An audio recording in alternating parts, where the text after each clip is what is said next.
Halo semuanya, apa kabarkah kalian saat ini? Ya, saya harap kalian semua dalam keadaan yang senantiasa baik-baik saja.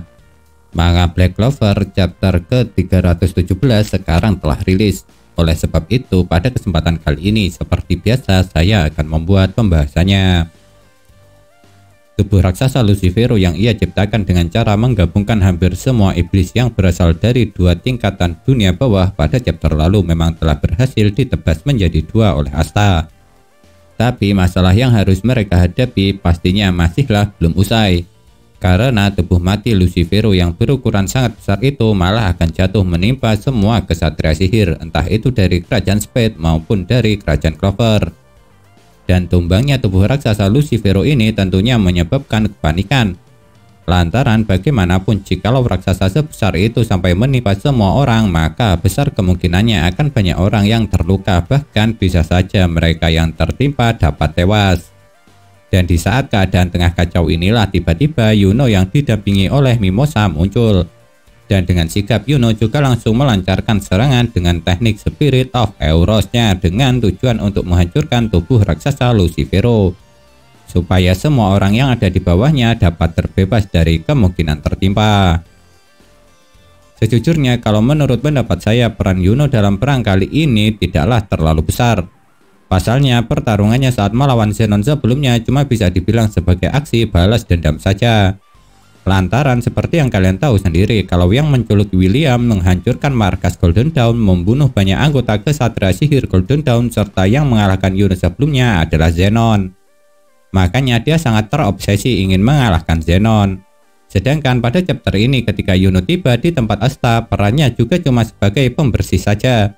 Soalnya yang dilakukan oleh Yuno memang hanya menghancurkan tubuh mati raksasa Lucifero supaya tidak menimpa banyak orang. Yang saya rasa tugas itu bisa dibilang sangatlah sepele jika dibandingkan dengan tugas Asta yang harus mengalahkan Lucifero agar dapat menyelamatkan Yami serta William. Kedatangan Yuno pada chapter ini kalau menurut saya bisa dibilang sama sekali sangat tidak berkesan. Namun walau tidak berkesan bukan berarti tidak ada hal menarik yang dapat saya bahas. Pasalnya kalau kalian perhatikan setibanya Yuno di tempat Asta, dia sudah terlihat sama sekali tidak terluka. Padahal sebelumnya saat bertarung dengan Zenon, tubuh Yuno dipenuhi dengan luka-luka yang bisa dibilang parah. Itu berarti sebelum berangkat Yuno terlebih dulu bertemu dengan Mimosa. Entah itu dia yang mencarinya atau mungkin Yuno tanpa sengaja bertemu dengan Mimosa di jalan ketika ia berencana pergi ke tempat Asta. Itu artinya dalam peperangan kali ini yang memiliki peran lumayan besar walau tidak sering diperhatikan adalah Mimosa. Alasannya dia sudah cukup banyak menyembuhkan para kesatria sihir dari kerajaan Clover dengan sihirnya, seperti Vinral, Langris, dan Yuno. Jadi kalau dibandingkan lebih berperan mana antara Mimosa dengan Yuno dalam perang kali ini, jujur saja kalau menurut pendapat saya peran Mimosa masih lebih besar daripada Yuno. Meski sudah lama tidak bertemu, Asta memang sama sekali tidak terkejut ketika melihat peningkatan kekuatan dari Yuno. Karena sebagai seorang rival pastinya Asta juga sangat mempercayai kalau kekuatan Yuno tidak akan tertinggal darinya. Oleh sebab itu setelah melihat aksi Yuno yang dapat menghancurkan tubuh raksasa milik Lucifero dengan satu kali serangan dengan teknik Spirit of Eurosnya, Asta mengatakan kalau itu memang seperti yang diharapkan. Namun lucunya kalau kalian perhatikan meski aksi Yuno terlihat keren, sangat sedikit sekali orang yang memperhatikannya. Soalnya mereka lebih fokus pada William serta Yami. Seperti contohnya Patri yang langsung menangkap William yang terjatuh setelah terbebas dari dalam tubuh raksasa Lucifero. Sedangkan anggota Black Bull selain Asta serta Nuts langsung mengerubungi Yami yang tengah terkapar. Pada chapter ini akhirnya kita dapat melihat sebuah momen kebahagiaan. Mulai dari para kapten sampai semua anggota kesatria sihir kerajaan Clover yang ikut berpartisipasi dalam perang. Dan yang mendapat momen kebahagiaan bukan cuma para pasukan dari kerajaan Clover saja, melainkan para pasukan dari kerajaan Spade juga sama bahagianya. Sebab mereka akhirnya menemukan sang pangeran keluarga Green Burial yang merupakan pewaris tahta kerajaan Spade, yakni Yuno. Namun menariknya kalau kalian perhatikan ada satu orang yang terlihat tidak bahagia. Ya, orang itu adalah Nat. Pasalnya ketika semua anggota Black Bull mengerubungi Yami dengan penuh kebahagiaan, Nats yang merupakan seorang wakil kapten malah diperlihatkan menjauh dengan raut wajah yang murung. Jujur saja saya sendiri tidak tahu tentang alasan kenapa Nudge terlihat murung. Padahal misi yang ia emban untuk menyelamatkan Yami serta William telah berhasil. Mungkinkah alasan kenapa Nudge terlihat murung lantaran dia tidak akrab dengan semua orang makanya dirinya tidak bisa berbaur? Atau mungkin ada alasan yang lainnya? Ya, siapa yang tahu? Yang jelas setelah Yami selamat, Nudge memang langsung menjauh dari tempat itu dengan wajah yang terlihat murung.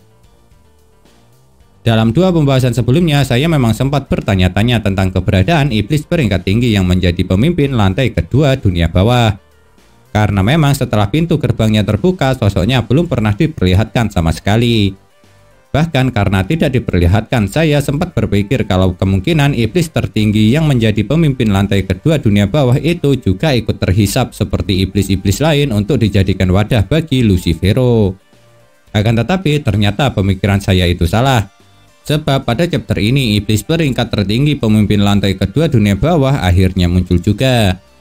Dan menariknya sosok iblis peringkat tertinggi ini kalau menurut saya jika diperhatikan wajahnya lumayan mirip dengan Segre.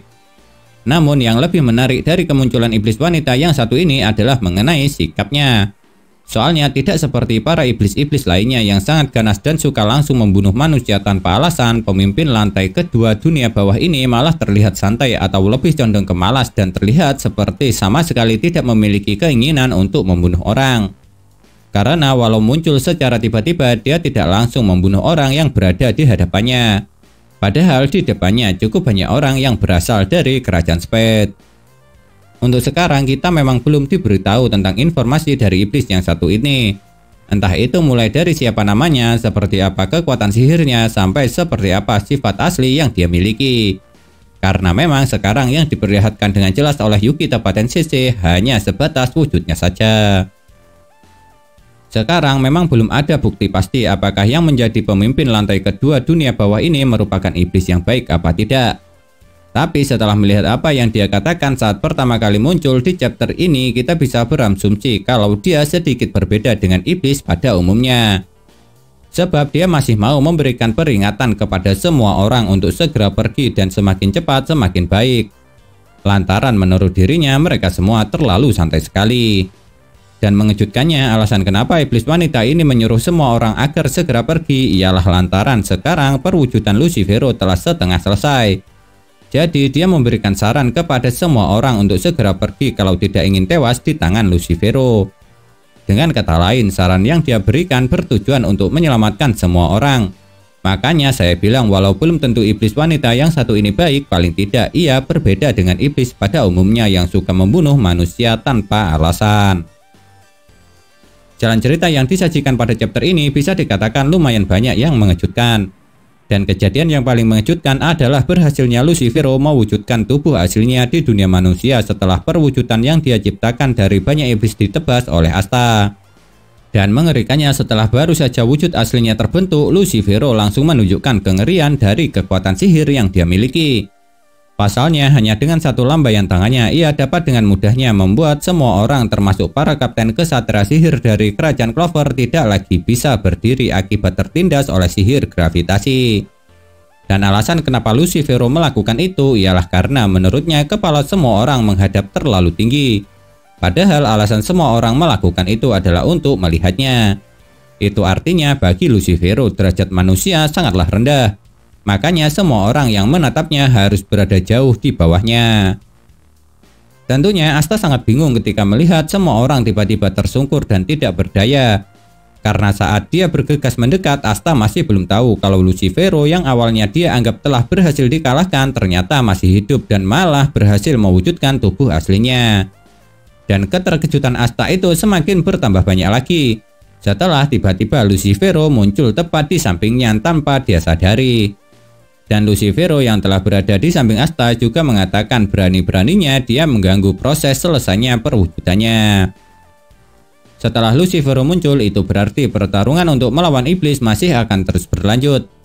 Namun yang jadi pertanyaan sekarang adalah kira-kira bagaimanakah nantinya cara Asta agar bisa mengalahkan Lucifero? Karena Lucifero yang telah memiliki wujud asli sudah terbukti jauh lebih kuat daripada saat dia menggunakan tubuh raksasa gabungan dari banyak iblis. Dan apalagi Asta sekarang juga sudah tidak lagi menggunakan mode unitnya. yang ada kemungkinan untuk sementara dia juga tidak akan segera bisa menggunakannya lagi.